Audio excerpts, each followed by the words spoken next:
V Spišskej katolíckej charite oficiálne otvorili nové komunitné centrum, ktoré môže zásadne zmeniť pohľad na pomoc ľuďom v núdzi. Viac než materiálnu núdzu totiž rieši medziľudské vzťahy v oblasti, ktorá sa bytostne týka každého človeka. Rozdiel oproti samote, ktorá je naozaj niekedy nevyhnutná pre každého človeka, veľký rozdiel je byť osamelý, opustený. A práve komunitné centrum je teda jedinečnou príležitosťou, ako budovať vzťahy a tak napomáhať práve tomu, aby sa nikto necítil osamelo. Sme v sedliackej Dubovej, oravskej obci počas posviacky nového komunitného centra. Jeho princípom je vzájomná pomoc a dobrovoľnícka práca. Keď som videl obdobné služby napríklad v Nemecku alebo v ďalších krajinách, tak tam som sa bavili o tom, že alebo tie komunity sú živé a majú rôzne aktivity, teda nielen vzdelávacie, kultúrne, športové, spoločenské, aj sociálne. A tým pádom mladým ľuďom sa tam oplatí žiť, čiže neutekajú do veľkých aglomerácií a naopak tí starí nekončia v najmä pobytových sociálnych službách alebo neutekajú za sociálnymi službami, lebo keďže je tam život, tak vlastne aj im sa tam oplatí žiť. Počas oficiálneho otvorenia bolo toto komunitné centrum v skúšobnej prevádzke už zhruba 2 mesiace. Za ten čas si tu našli zázemie rôzne skupiny obyvateľov, od seniorov cez mládež až po školákov.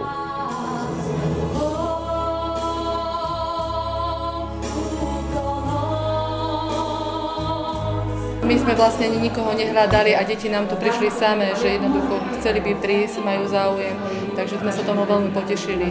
Keby bola taká možnosť, tak takúto službu by som ja umiestnila komunitného centra do každej jednej dediny, mesta. Keď prišiel pán farár z Poľska, pán farár Sitek, tak bral to ako automaticky, že zriadi farskú charitu.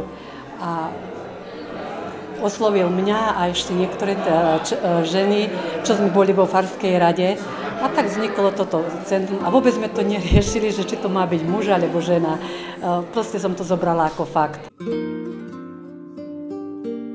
Začali sme sa trošku uzavierať do svojich domov, príbytkov, stavajú sa veľké ploty od domov. No a práve toto komunitné centrum by mohlo tomu dopomôcť, že aby tí ľudia komunikovali medzi sebou, aby sa stretávali, aby riešili svoje problémy, dokonca aby komunitné centrum im pomáhalo tie problémy riešiť, či už v takej oblasti sociálnej, alebo aj inej.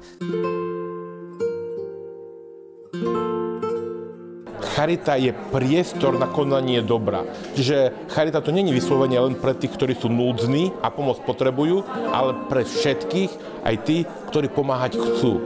Aj teraz sme v predvianočnom období, čiže čakáme príchod Krista, ale my všetci sme pozvaní, aby sme boli predĺženými rukami Krista a aby sme pomáhali tým, ktorí sú núdzni.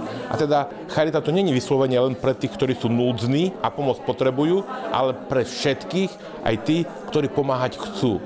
Úlohou charity nie je zakrývať nejaké nedostatky spoločnosti, ani posúvať ľudí doprava, doľava.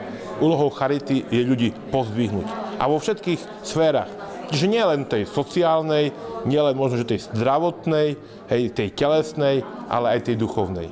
Tento pojem komunitné centrum, keďže už je známe a som presvedčený, že ak sa dodá tomu ten kresťanský aspekt do budovania tohto spoločenstva, tak môže byť naozaj veľkým obohatením.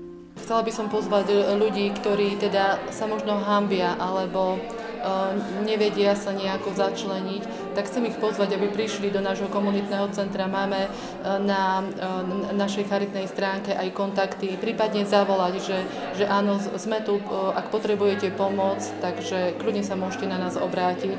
V podstate fungujeme v regióne Orava, takže v rámci celej Oravy sa budeme snažiť pomôcť ľuďom. Zdanlivo samozrejme a predsa svojím spôsobom úplne nové.